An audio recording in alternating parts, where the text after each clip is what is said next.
the largest platform for defense, that is the Cavalier. I'm taking your biology sections for NDA.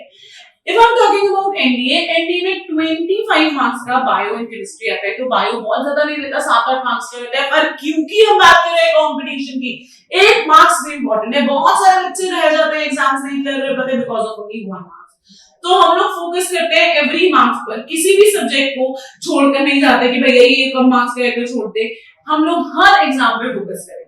Important है कि हम लोगों को ये याद कैसे रखना है, तो आई मेक श्योर कि आप लोग इसको याद रखेंगे।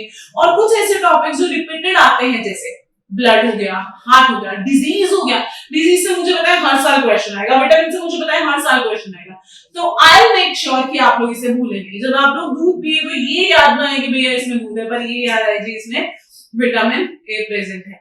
तो ये चीजें मैं आपको इस तरीके से पढ़ाऊंगी so that you love biology. So come and join us as soon as possible.